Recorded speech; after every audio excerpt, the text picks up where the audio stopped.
I wanted to do a little bit of an introduction to piece together what Unit 1 is all about. We are going to examine two pieces that are plays or are classic theater. Later on, we are going to watch, read, or listen to Oedipus Rex, as well as Hamlet, the classic Shakespearean play. In order to lead into these two pieces, the focus of unit number 1 is to talk about resiliency and adversity within the main character or the protagonist. These are stories where a character has overcome obstacles in their life and risen above the challenges. So in Unit 1, Activity 1, you may have made notes about resiliency and adversity. As we go through in Unit 1, Activity 2, which is opened up, we are going to see stories of resilience and adversity and challenges that these individuals face. After reading through and watching the videos of a couple of stories of people in real life who have faced adversity or challenges in their life, you are asked to think about other characters or other stories that you've heard about in your life that have faced challenges and overcome them. When I was thinking about this for myself, I often think in terms of visuals. I'm a visual learner and remember movies quite well. And so I've studied in my classes the movie The Pursuit of Happiness. And this is a movie, if you've never seen it, with Will Smith and his son, Jaden, made this movie about the real life story of Chris Gardner, who basically comes from an impoverished situation and works very diligently to learn about Wall Street and stocks and investments and becomes a successful person. And with his son, rises out of the challenges of poverty that he is faced with. I also think about David Rose, who is a fictional character, and I'm not sure if you're a fan of this show, but ultimately it is the story of someone very wealthy who finds himself in a situation where they have nothing and they're living in a small town in a motel and have nothing and rebuild their lives looking towards the things that are more important than money itself. Now, I realize that this is not a real show, but when I think about characters and the hero of the story and overcoming, these were some of the things that popped into my mind. Throughout this unit, we will be exploring the hero of the story, the protagonist, the challenges that they face, and how they overcome those challenges. As a part of Unit 1, Activity 2, we are going to be looking at storytelling. The idea of capturing a moment in a person's life where they faced challenges and overcame. While I'm thinking about this, I think of many other characters, such as Bethany Hamilton. There's been documentaries, there has been stories, there's even been a movie about Bethany Hamilton, who was a young surfer who had a shark attack her and took her arm. And she's now a motivational speaker to talk about overcoming those challenges and how she continues to surf today and has a family. These are the personal stories that we're going to be looking at. When it comes to how to express those ideas, she's become a motivational speaker. But other ways that you can express that is through a personal essay. Now, a personal essay is like a formal essay, but it's a little bit different. And what we're doing here, I often compare these moments to a snapshot. I love photography, and I love that it captures a moment in time. And that's what a personal essay does. I have two great personal essays that I can actually find and link in the agenda if you would like to read through them. One is from Angelina Jolie. And while a famous actress, it is widely known that her mother died of cancer. And so there's actually a test now called the BRCA gene test where you can have genetic testing. And if you're found to have this BRCA gene, that you are more likely to have cancer that will be aggressive. And so Getting tested for the BRCA gene actually allows you to be proactive about your health. And in doing this, Angelina Jolie, who was with Brad Pitt at the time, wrote a personal essay about her journey through the BRCA gene testing and deciding to have a double mastectomy in order to remove the potential for cancer within her life. And so this is the idea of capturing a moment where you had a challenge in your life and that it is a testament as to how you handled that situation. Another story that I have, a personal essay, was written by an individual who is Islamic, and after the attacks of 9/11, was going through his immigrant experience and some of the traumas that he had experienced in his country of origin, and how going through the attacks of September 11th brought back many of those memories, but also how people felt about Muslims going into 9/11 and afterwards. And he was looking at all of the concepts of bonding together over these traumatic events and how we should all bond together rather than isolate and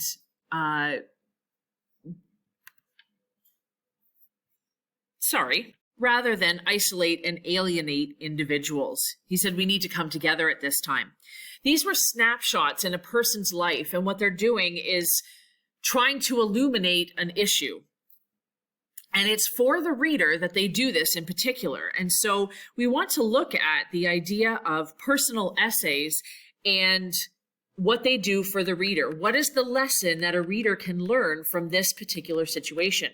So I wanted to take you through the example of what it has. You are going to go through The Step Not Taken by Paul D'Angelo. And this is an essay, a personal essay, which is a snapshot in the life of this particular individual. And it has all the makings of other stories. We have a conflict, we have a challenge, and we also have somewhat of a call to action for individuals at the end of the essay as to what to do with this information. As you read through, you will see a number of things, prompts that the content wants you to think about as you're reading through. Each of these you can click on and read through. As you are reading, you should be asking yourself questions, adjusting the pace in which you read, realizing that the goal is not to just read it the fastest, but to think about it as you go through. Read between the lines what he might be saying. As you go through, visualizing what this looks like or connections that you have that might help you put yourself in the place of what this person is writing about. Making predictions as you read through as to what the conclusion might be. Taking notes or annotating is something that I'm going to show you in just a quick moment.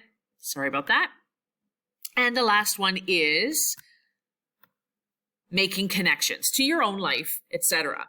So as you read through, it wants you to think about these things. And there's examples when you click down on there, just in case you don't understand what each step is.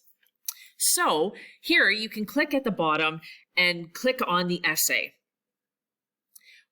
One of the other things that I want you to pay attention to as well is that as we go through a little bit further, it will actually talk about annotating and looking at making notes as you read through. So you can actually make notes on those specific things.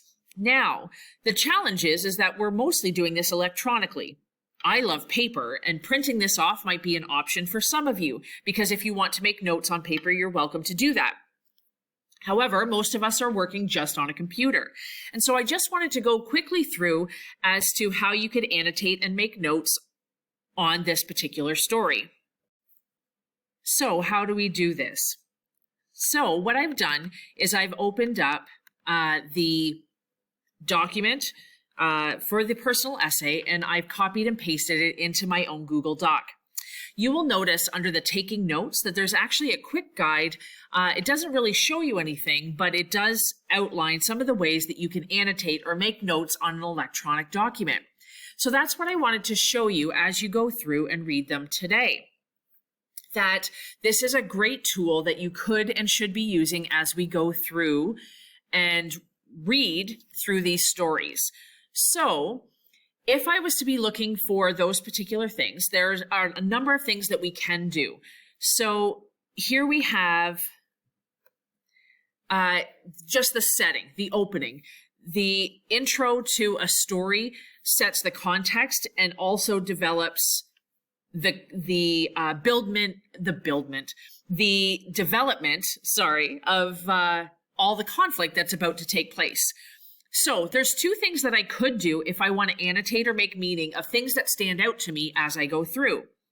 Number one, and this is often something that my students find more helpful, annotation is about identifying but also explaining the significance of something.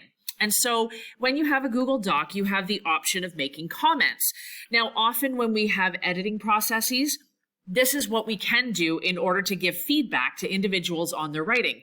However, when it's your own and you're annotating or making notes, what you could do is, first of all, we want to identify that this is setting and develops tone of the piece. So we can set that there so we can see the highlight. And anytime if we have more than one, I'm just going to type in gibberish right here, is that when we have this comment, if we want to see exactly which one this relates to, if we have multiple pieces or multiple parts highlighted within this first part, then we can simply click on what exactly it was that we were looking for, and it will show us, it will highlight it so that we know exactly what we're looking at and what this comment was for. The other thing that you could do, if you're going through and looking at all of these pieces as to what we're supposed to be looking for as we go through, if we're asking ourselves questions. So if I was to go here and I wanted to have something that indicated questions, I could do two things. I could actually color code so that each of those pieces that I'm looking for, I could highlight them so that I know in my guide that this color equals questions. And I could also create a question about that that indicates question. Is this person regularly observing people? Are they observant of other people, etc.? So now if I have a guide, then I can see that any questions I might have are related to here, and I can also see my comment that I want to annotate there. So this is why using Google Docs may be actually beneficial in terms of helping you work through and find the key things that your annotation is asking you to look for. As we read through this personal essay, there's a few other methods. There's the Cornell method that you reviewed yesterday in Unit 1, Activity 1, that you could review in order to take notes that way as well.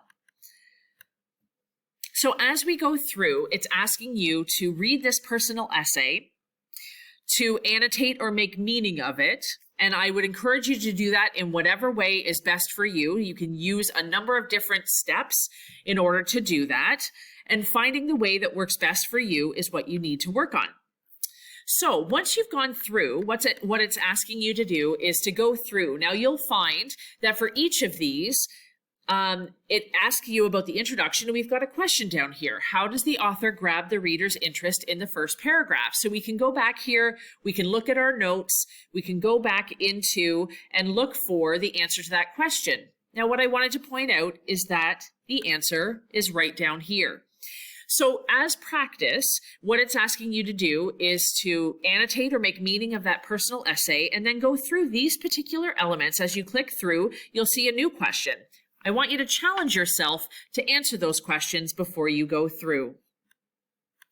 So there's a number of other ways to do that. Again, as you go through, you will see this particular thing, and then there's a show answer at the bottom of it. You can click right on that and see the answers to that. But I would highly encourage you to try and answer those for yourself in order to practice what the answer might be and how you're analyzing personal essays. Then as you go down, it'll ask you a few more questions about tone, mood, diction, and then it will ask you to choose one of your own and to practice